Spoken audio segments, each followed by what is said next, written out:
अपन की कल क्लास शायद नहीं लगी थी, कल थोड़ी काम की वजह से मैं नहीं आ पाया था। और सभी को गुड मॉर्निंग, सभी सब जुड़ जाए एक साथ, जो भी हो जितने भी हो सभी एक साथ जुड़ जाए। सभी को गुड मॉर्निंग।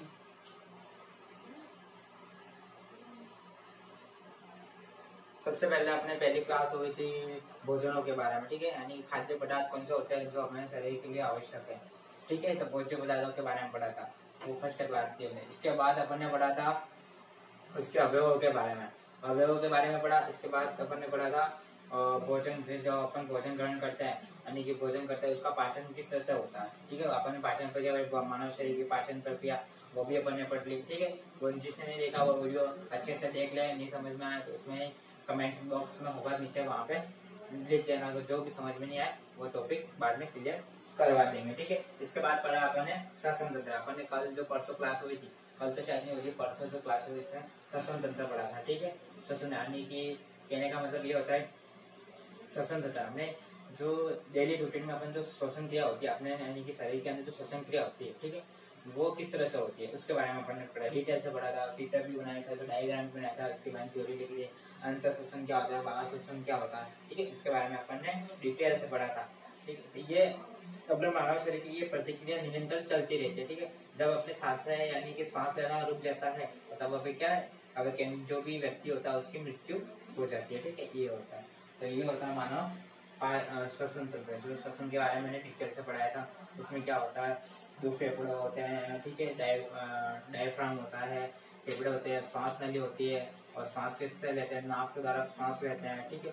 ये सारी चीजें अपन ने कल पढ़ी थी। आज अपन पढ़ेंगे उत्सर्जन तंत्र, ठीक है। जिस तरह से सांस लेना हमारे लिए जरूरी है, जिस तरह और शरीर के अंदर जो अपशिष्ट पदार्थ होते हैं, जो बिना काम के पदार्थ होते हैं अपने शरीर के अंदर जो उत्पन्न होते हैं, उनको इस तरह से बाहर निकालना आवश्यक है। जैसे अपन उनसे बाहर नहीं निकालते हैं तो क्या होता है, अपने शरीर के अंदर अलग अलग प्रकार की बीमारियां हो जाती है, अपने शरीर के अंगों को नष्ट करने लगता है या उसके नष्ट करने लगते हैं और भी खराब करने लगते हैं। ऐसा प्रतिक्रिया होती रहती है, यानी जैविक क्रिया के माध्यम से जो प्रक्रिया होती है, यानी कि रिएक्शन होता है, रिएक्शन अभिक्रिया, क्या होती है, अभिक्रिया।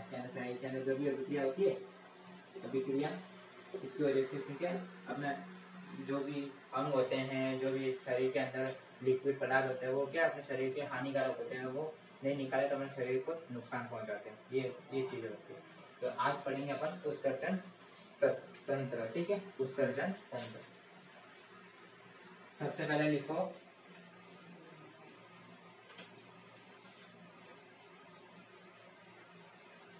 उत्सर्जन।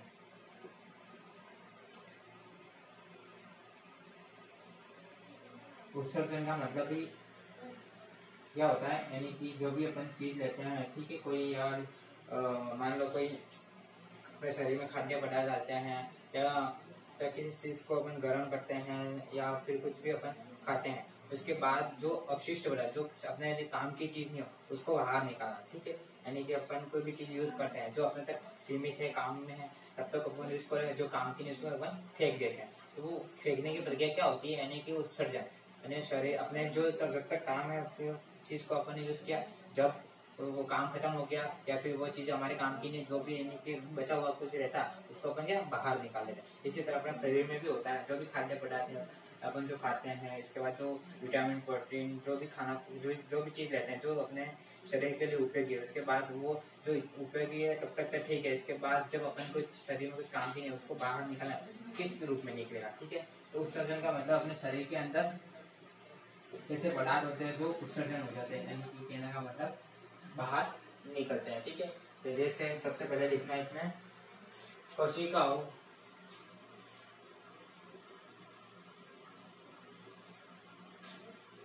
कोशिकाओं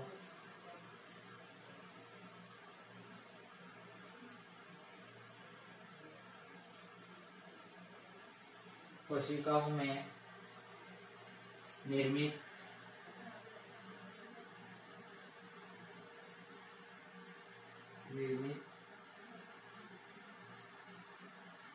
कोशिकाओं में निर्मित अपशिष्ट पदार्थ, अपशिष्ट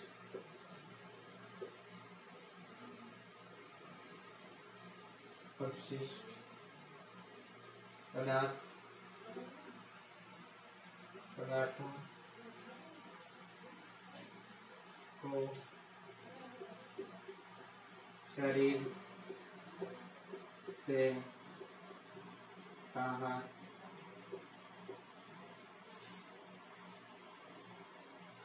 बाहर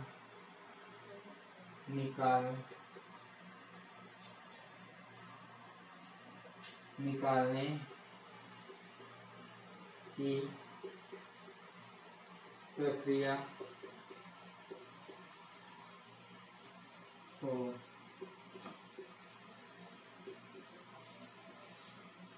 उत्सर्जन कहा जाता है। ठीक है, ये होती है इसकी परिभाषा। ठीक है, ये बेसिकली परिभाषा होती है जो कोशिकाओं से निर्मित, यानी कि मान लो अपने खुद का शरीर है वो तो अपने कोशिकाओं से बना, अदर भी जीव जंतु प्राणी सभी होते कि नहीं होते, तो सारे जीव जंतु होते हैं, वो भी इनकी भी जो शरीर बना होता है कोशिकाओं से निर्मित बना हुआ है।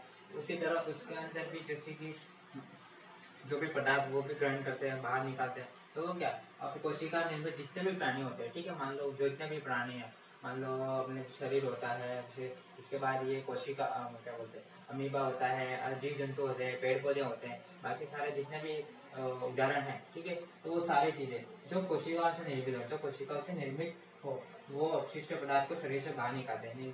जो सजीव प्राणी होते हैं ना, वो उत्सर्जन करते हैं, यानी कि उसके शरीर के अंदर जो भी प्रतिक्रिया होती है, जैविक क्रिया होती है, उनके अंदर इसके बाद जो भी बचा हुआ पदार्थ होता है, जो भी होता है, वो सब बाहर निकल जाने। कहने का मतलब, मेरा कहने का मतलब सब यही है, जो कोशिकाओं से निर्मित प्राणी होता है, ठीक है, उसके अंदर जो अपशिष्ट पदार्थ होते हैं वो शरीर को बाहर निकालते हैं। ठीक है, जितने सजीव प्राणी होते हैं वो अपने शरीर से जो भी अपशिष्ट पदार्थ है वो बाहर निकालते हैं। ठीक है, तो वो होता है उत्सर्जन। ठीक है, अपन ने पहले भी पाचन क्रिया में पढ़ा था, तो जो खाना खाते हैं, ठीक है, उसका कैसे किस तरह बचता है, ठीक है, इसी तरह अब ये खाना खाने का बचा है, इसकी प्रक्रिया वो इस तरह से हर अंग का अलग अलग काम है। इसी तरह तो खाना किस तरह से बचा उसके बारे में पढ़ा था। इसी तरह ये उत्सर्जन है, अगर शरीर के अंदर जो भी अपने लिक्विड लिया है तो उसका प्रतिक्रिया होगी, जैविक क्रिया होगी, जैविक क्रिया होने के बाद अब वो जो काम की चीज है उसने तो ग्रहण कर ली, अब जो बचा कुचा होता है उसको बाहर निकालना भी जरूरी है, नहीं निकालेंगे तो अपने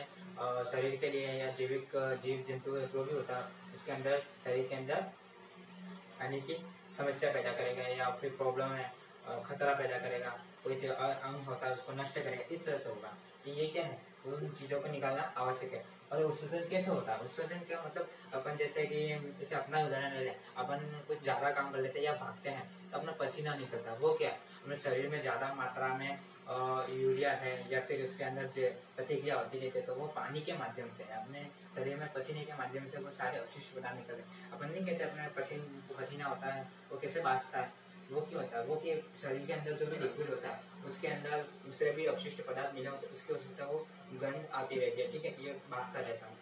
ऐसे से दूसरे शरीर जीव जंतु उसमें भी ऐसा ही होता है, कोई पदार्थ निकलते रहते हैं, कोई कीट होता है उसमें भी कोई ना कोई पदार्थ निकल, यानी कि वो हर चीज का उत्सर्जन करता है। ठीक है, ये होता है उत्सर्जन की प्रक्रिया। तो जो जीव जंतु होता है वो कोशिकाओं से निर्मित हो, वो उसको अपशिष्ट पदार्थ बाहर निकाले, उसको कहते हैं उत्सर्जन। ठीक है, ये परिभाषा है, इसको एक बार इसको अच्छे से नोट कर लो, और एक पॉइंट और है इसके साथ ही लिखो फिर नोट कर लेना। उत्सर्जन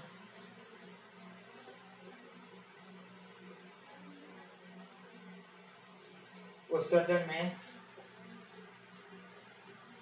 सहयोग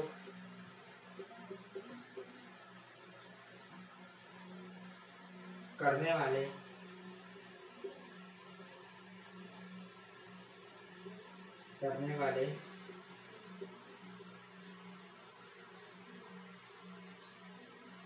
शरीर के सभी शरीर के सभी अंग मिलकर शरीर के सभी अंग मिलकर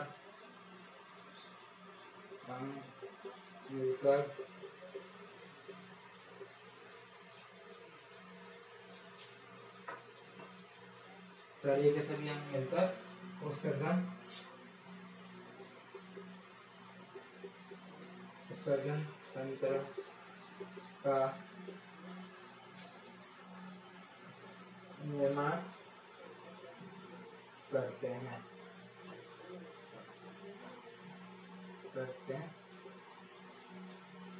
ठीक है, ये होता है। इसको एक बार अच्छे से नोट करेगा। लास्ट टाइम का इसका क्वेश्चन में सहयोग होने वाले शरीर के यानी अपने शरीर है जीव जंतु जो भी शरीर होता है ठीक है जीव जंतु का, उसके अंदर जो भी शरीर के अंदर जो भी अवयव होते हैं जो अंग होते हैं उसका सहयोग करते हैं, उससे मिलकर यानी कि उन अंगों को मिलकर बनने वाला अंग उसे क्या कहते हैं उत्सर्जन तंत्र ठीक है। यानी कि शरीर के अंदर सभी अंग तरह प्रतिक्रिया करते हैं, कार्य करते हैं, कुछ जो काम की और ऊर्जा होती है वो ग्रहण कर लेते हैं और जो ऊर्जा के बाद जो पदार्थ बचता है उसको बाहर निकालते हैं ठीक है। वो बाहर रक्त के माध्यम से, फिर उसके बाद रक्त के माध्यम से संचरण करेगा, संचरण करने के बाद ये सब आगे की प्रोसेस है। अपन जब नेक्स्ट क्लास में पढ़ेंगे या फिर मान लो नेक्स्ट कक्षा में जाओगे इस तरह से आगे टॉपिक पढ़ेंगे। आपने बेसिकली तो अभी जो कोर्स चल रहा है छठी सातवीं में इससे छोटी छोटी चीजें पूछ रहा है ठीक है, तो उसके अनुसार हम सारी चीजें पढ़ेंगे।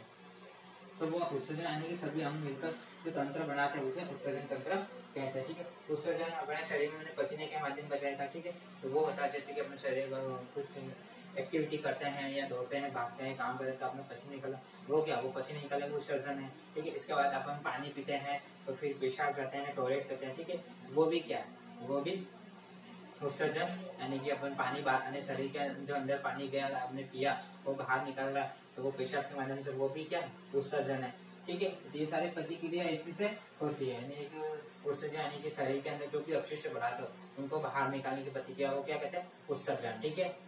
अब अपन पढ़ेंगे मानव में उत्सर्जन तंत्र ठीक है। अब अपने शरीर मानव जीवन में शरीर में किस तरह से वो शरीर के अंदर जो भी अपशिष्ट पदार्थ होते हैं यानी कि लिक्विड रहते हैं किस प्रकार से बाहर निकलती है, उनका छान यानी कि अलग अलग वहाँ पे कहाँ पे अपशिष्ट पदार्थ एकत्र होते हैं, कहाँ से बाहर निकलते हैं, वो सारी इसका एक साथ अपन चित्र के माध्यम से समझेंगे ठीक है। हर एक चीज अब स्टेप बाय स्टेप अपन पढ़ेंगे।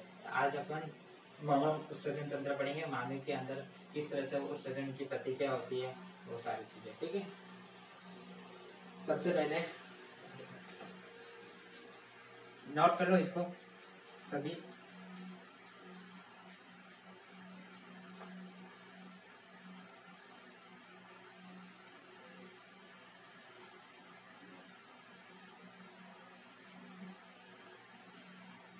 इतनी देर में तो पहले साथ के साथ लिखा भी होगा सभी ने।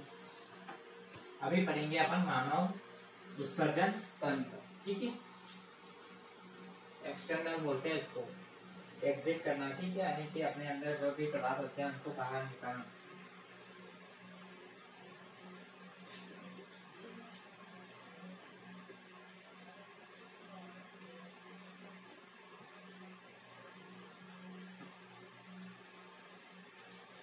सबसे पहले चित्र बना लो, या तो टॉपिक लिख दो यहाँ पे।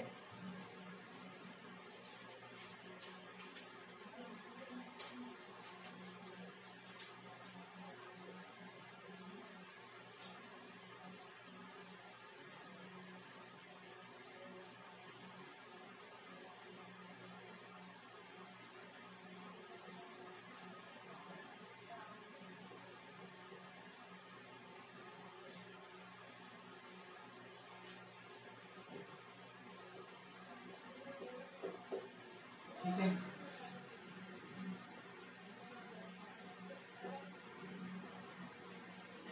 सबसे पहले चित्र बनाएंगे अपन यहाँ पे, फिर इसके बाद थ्योरी लेते हैं ठीक है। ये होता है सबसे पहले तो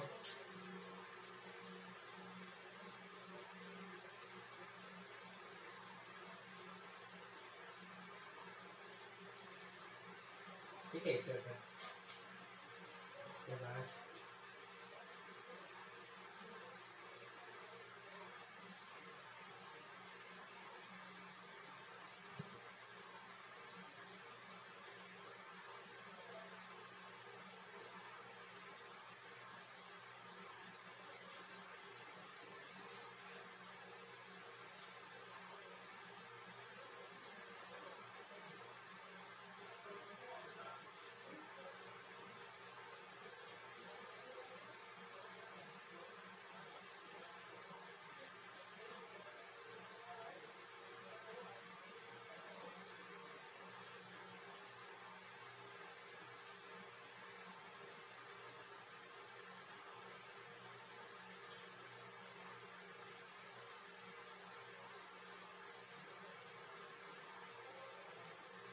साथ साथ चित्र बनाते रहना।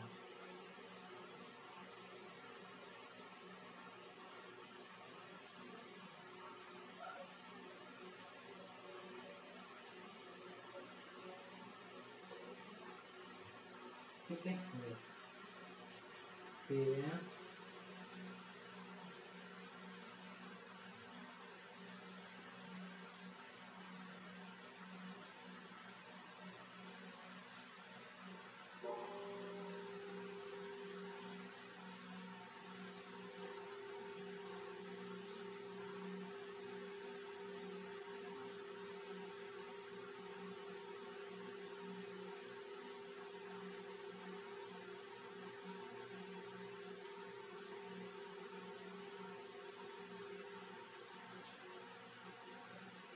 ठीक है, ये हो गया।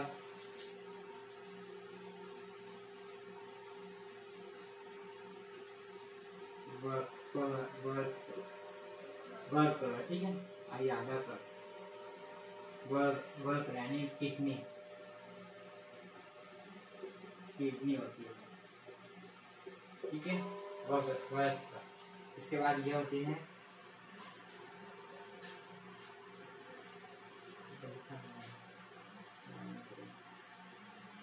मूत्र वाहिनी।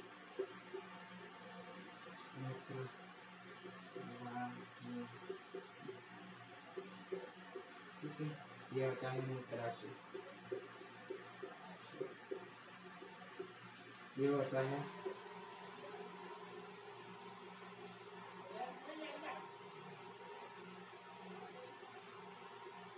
है मूत्र नाल,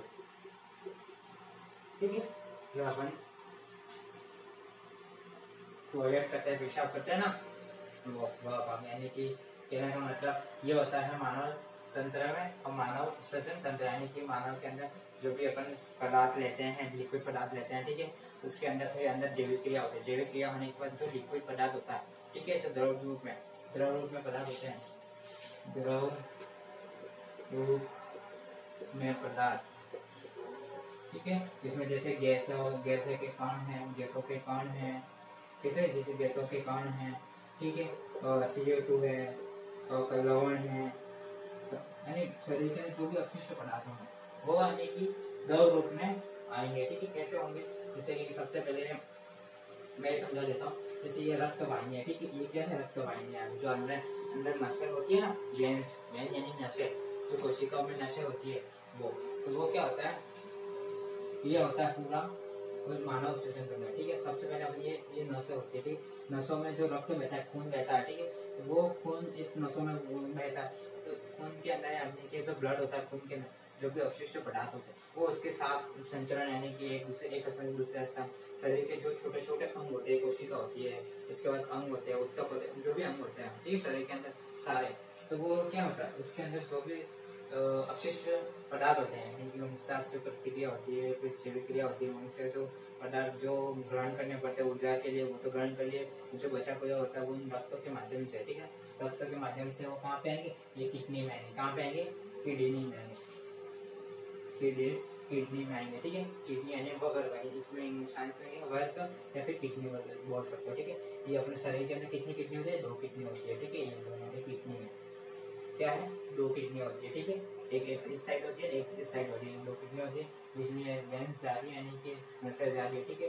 अब हम खून के माध्यम से, यानी कि ब्लड के माध्यम से इनके अंदर ये प्रतिक्रिया होगी, कहने का मतलब उनके अंदर जैविक जो प्रतिक्रिया होती है, एक रिएक्शन होती है, अभिक्रिया, तो इसके अंदर होती है, या फिर छानने की रक्त को छानने की प्रक्रिया होती है, डायलिसिस बोलते हैं उसको। लेकिन अपने नेक्स्ट क्लास में, वो बड़ी क्लास में अपन 10वीं 9वीं में आएंगे, उसके बाद अगला टॉपिक अच्छा आएगा, उसमें सारे डिटेल से समझाएंगे। तो फिलहाल बेसिक अपने को यही समझना है। तो रक्त के माध्यम से, ठीक है, तो ये रक्त के माध्यम से, यानी कि खून के माध्यम से यहाँ पे आएगी किडनी के अंदर, और किडनी के अंदर उसके छानने की प्रक्रिया होगी, ठीक है। छानने की वजह से अपन मान लो कोई पानी लेते हैं, ठीक है, पानी है या केरोसिन है, दोनों को मिला रखा, या फिर मान लो अपने गेहूं होते हैं, गेहूं में घर में, उसको अपन छानते हैं ना, बड़े बड़े अलग, छोटे छोटे अलग हो जाते हैं। जैसे छानना होता है, तो छानने से क्रिया छाननी होती है ना, उसको लेके फिर तो बड़े बड़े कण तो वो ऊपर हो जाते हैं, छोटे वाले नीचे की तरह। इसी तरह इसमें भी यही होता है, जो छानने की प्रक्रिया होती है, जो ब्लड होता है उसमें जो अपशिष्ट पदार्थ होते हैं वो उनको छानने की प्रक्रिया किडनी में होती है। किडनी में जिससे छानना का होता है, ठीक है। तो जो अपशिष्ट पदार्थ है वो किडनी के माध्यम से ये जो शुद्ध होता है वो तो बाहर इस खून के माध्यम से वापस वेन से निकल जाएंगे। जो अशुद्ध पदार्थ होता है वो इन मूत्र वाहिनियों से, ठीक है। ये जो मूत्र वाहिनी है ना, यहाँ ये यानी कि जो अपशिष्ट पदार्थ इन वाहिनियों से ये मूत्राशय में इकट्ठा हो जाता है, ठीक है। जो अपशिष्ट पदार्थ होते हैं वो किडनियों का छानने की प्रक्रिया वहाँ होती है, यानी कि अलग करने की प्रक्रिया यहाँ पे होती है होने के बाद, ठीक है। होने के बाद ये मूत्र वाहिनियों से ये इसके अंदर मूत्राशय में आ जाएगा। कहाँ पे आ जाएगा? मूत्राशय के अंदर आ जाएगा, यानी कि अपने जो भी पदार्थ होते हैं तो वो यहाँ पे स्टोर हो जाते हैं। जैसे कि खाना अपन खा रहे थे तो वो कहाँ पे हो रहा था? गुदा में हो रहा था। उसी तरह इसमें भी यही होता है कि ये जो किडनी से जो भी छानने की प्रक्रिया होती है, यहाँ पे जो अपशिष्ट पदार्थ है वो मूत्र वाहिनियों से मूत्राशय में आके इकट्ठा होंगे, ठीक है। इसके बाद अपन जहाँ पेशाब करते हैं, ठीक है, जिस प्रतिक्रिया करते हैं उसके माध्यम इस मार्ग से जो अपशिष्ट पदार्थ होते हैं, जो उर्वरक, जो उसके अंदर जो भी विशिष्ट अपशिष्ट पदार्थ होते हैं, कहने का मतलब खराब पदार्थ, वो सारे मूत्र के माध्यम से बाहर निकल यानी कि शरीर से बाहर निकल गए, जिससे हमारे शरीर के अंदर जो भी अपशिष्ट पदार्थ है वो उसके माध्यम से बाहर निकले। और ये तो हो गया इस तरह से ये मानव विसर्जन करती है। इस तरह से जो भी शरीर के लिक्विड पदार्थ होते हैं वो इसके माध्यम से निकल जाए। जो भी रक्त है उसके रक्त के माध्यम से ही अंदर सारी चीजें, जो कहने का मतलब रक्त के माध्यम से शरीर के अंदर जो भी ऊर्जा प्रदान करना है और जो पदार्थ लेना है देना है वो सारा रक्त के माध्यम से। हमें रक्त यानी कि शरीर के अंदर जो भी खून का ऑक्सीजन घूमता रहता है वो क्यों घूमता रहता है? यानी कि जो भी खाना खाते हैं, जो भी पदार्थ हम लेते हैं तो वो उसकी जैविक क्रिया, उसका अपघटन होके वो रक्त के अंदर जो भी ऊर्जा होती है वो माध्यम से संचरण करती है। यानी कहने का मतलब एक स्थान से दूसरे स्थान जाती है, एक जगह से दूसरे जगह जाती है। तो जाने के बाद वो सभी कोशिकाओं को ऊर्जा प्रदान करना, उसको जो पदार्थ चाहिए उनको देना, वो करने के बाद जो और उनका दूसरा नाम क्या है, जो अपशिष्ट पदार्थ है वो उनको लेने के बाद वो पूरे शरीर के अंदर घूमेगा। घूमने के बाद वो किडनी पर आएगा। किडनी का काम क्या है? जो भी पदार्थ होते हैं रक्त के अंदर जो अपशिष्ट पदार्थ होते हैं उनका छानने की प्रक्रिया करता है, ठीक है। करने के बाद वो किडनी का क्या करेगी? आगे इन मूत्र वाहिनियों के सहारे वो आगे जो भी अपशिष्ट पदार्थ होते हैं वो मूत्राशय में जाके एकत्र करते हैं। एकत्र करने के बाद लास्ट में क्या होता है? मूत्र मार्ग से वो सारी अपशिष्ट पदार्थ है वो बाहर निकाल देते हैं, ठीक है। ये होता है मानव विसर्जन तंत्र, ठीक है। ये सारी डिटेल है, अच्छे से उसको एक बार चित्र बना लेना और ये एक बार अच्छे से नोट कर लो, ठीक है।